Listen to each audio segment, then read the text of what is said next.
Welcome to Topic 2, Business Structures Part 1. Now just to give you a bit of an overview of Topic 2 before we get started, we're going to be providing you with an overview of the different business structures. We'll also be explaining in a bit more detail each of these structures, so sole traders, partnerships and companies, and then we will also distinguish between the different types of companies because we do have more than one type. We'll look at decision making in business structures, and then we'll have a look at the financial statements and compare them across the different business structures. So to start off with, in part 1, we'll just provide you with an overview of the different business structures. So the basic forms of business structure are sole traders, partnerships, companies, and trusts. So in this course, we're not going to be covering trusts. So in your textbook, there is a section on trusts. You're not required to read it. You can out of interest if you like, but it's not part of this course. So with the three structures that we're focusing on, they all have some things in common and they also have areas where they are quite different. So first of all, we'll have a look at areas that are common to all business structures. And the first one, and it's a really important one too, is that all forms of business structures are a separate accounting entity. In other words, they're separate from the owner or the owners of the business. So in terms of accounting records, we keep the accounting records of the owner completely separate to the accounting records of the business.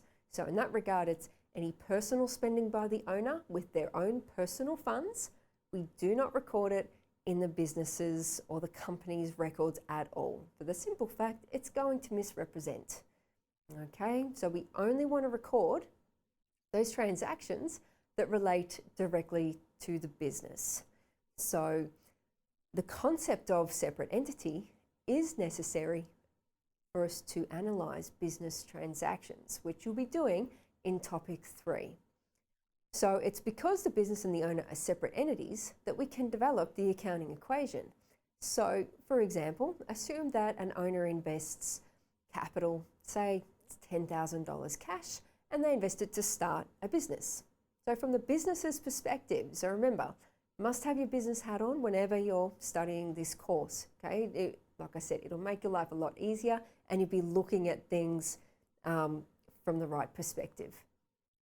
So coming back to our $10,000 investment by the owner, the business owns an asset, which is the cash, so item of value, coming back to our definitions, worth $10,000. So we analyse this from the point of view of the business.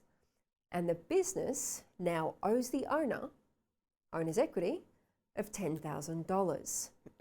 Okay, so if you think of your accounting equation, your assets, $10,000, which would be on your left, equals liabilities plus owner's equity. So on your right-hand side, you would also have $10,000 owner's equity. So what the business owns equals what the business owes. $10,000 equals $10,000. So we can bring it back to our accounting equation as well. So let's take Phil. So Phil owns a barbershop and he's a sole trader. So he has his shop. So that's his business and that's where he's going to be cutting people's hair and so on and so forth. And then there's Phil himself, the owner. So here we have two separate accounting entities, as you can see. One is the shop, one is Phil, the owner. So coming back to areas common to all business structures, all of them are governed by certain business requirements. So they can be like paying wages. You've got to pay your employees. You're not allowed to not pay them. Work cover requirements, business name registration, licenses, taxation, all of these structures have got those things in common. For this course though, you don't need to be too concerned with it. It's really just for your information and to show the similarities, but these items, they are outside the scope of this course. So now looking at areas of difference across the structures. So here there can be differences in terms of the extent of regulation. Okay, so your companies are going to have a lot more regulations as opposed to a sole trader.